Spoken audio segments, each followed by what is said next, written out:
Bonjour, je suis Jérôme Effred Ludodida, je suis professeur des écoles. Ma mission, ton plaisir d'apprendre. Aujourd'hui, étudions Fable de Maurice Carême.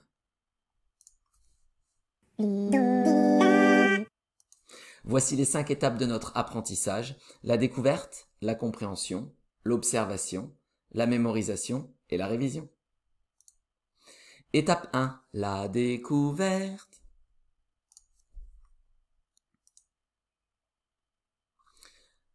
Fable.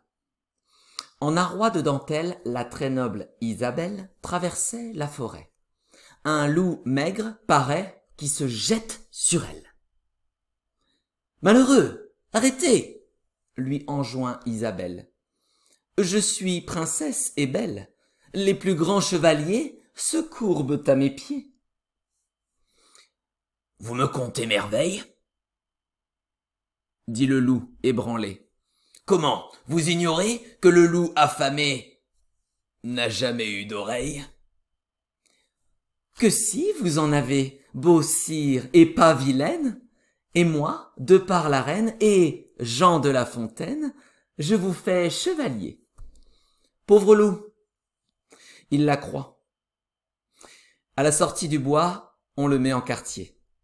Aimée fille de roi, mieux valait la manger. Maurice Carême.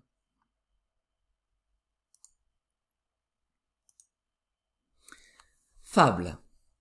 En un roi de dentelle, la très noble Isabelle traversait la forêt. Un loup maigre paraît qui se jette sur elle. « Malheureux, arrêtez !» lui enjoint Isabelle. « Je suis princesse et belle.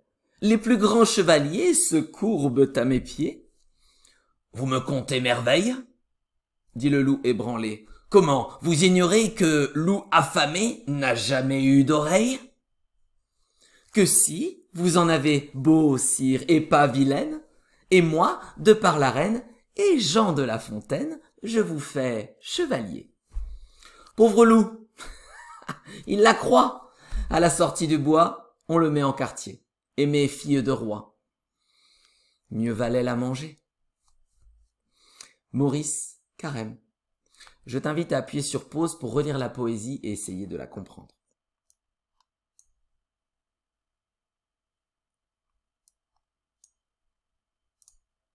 Maintenant, je vais te résumer ce que raconte cette poésie. C'est l'histoire de la rencontre à travers bois d'une princesse et d'un loup. Au départ, le loup s'en venait pour la manger, mais par quelques paroles flatteuses, la princesse l'a convaincu de la laisser. Au final, les choses ont mal fini pour l'animal. Étape 2. Compréhension. Découpons cette poésie en plusieurs parties pour l'expliquer morceau par morceau. Lisons et expliquons la partie 1. Fable. En un roi de dentelle, la très noble Isabelle traversait la forêt. Un loup maigre paraît, qui se jette sur elle. On découvre dans cette première strophe une noble dame magnifiquement habillée. Celle-ci rencontre un loup qui semble avoir le ventre vide. On ne donne alors pas cher de la peau de la demoiselle. Lisons puis expliquons la partie 2.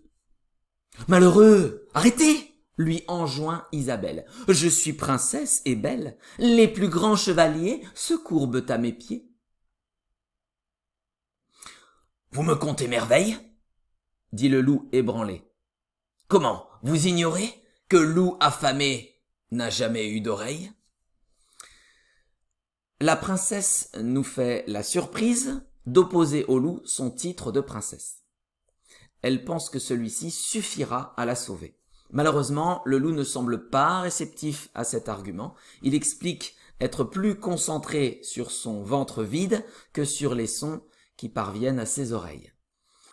À l'issue de la troisième strophe, on imagine assez bien que le loup va en finir rapidement avec cette princesse prétentieuse.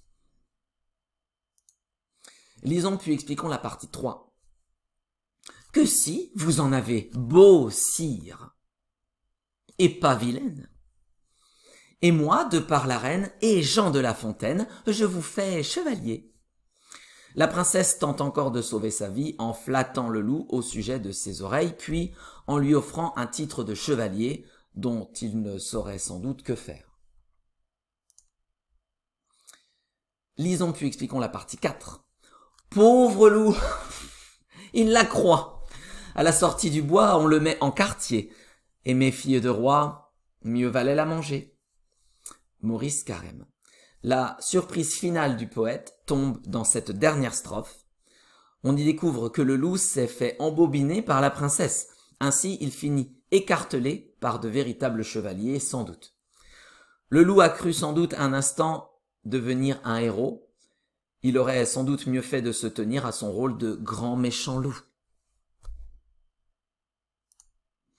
Étape 3. Observation. Ici, je vais te laisser chercher les répétitions de mots et de structures de phrases. Le repérage facilite l'apprentissage. Je t'invite à appuyer sur pause, à toi de jouer.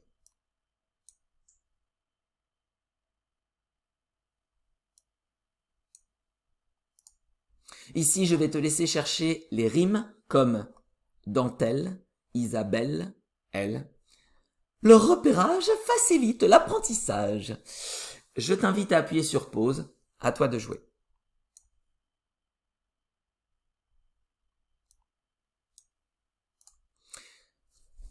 Étape 4, mémorisation. Pour mémoriser cette poésie partie par partie, je t'invite à regarder ma vidéo sur les différentes techniques de mémorisation. Je te mets le lien dans la description ci-dessous. Tu vas devoir te débrouiller pour cette étape-là, alors je te souhaite bon courage. Étape 5, la révision. Maintenant que tu connais ta poésie, je t'invite à la réviser selon ce calendrier.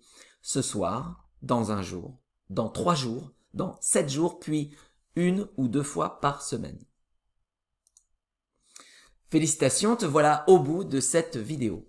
Si tu cherches des supports pour copier, illustrer ou travailler autrement cette poésie, je t'invite à te rendre sur mon site Ludodida. Je te mets le lien dans la description ci-dessous. Si malgré tous mes efforts, il te reste encore des questions sur cette poésie, n'hésite pas à me les poser en commentaire ci-dessous. Je ne manquerai pas d'y répondre. Les encouragements sont également bien appréciés. Et maintenant, À toi de jouer.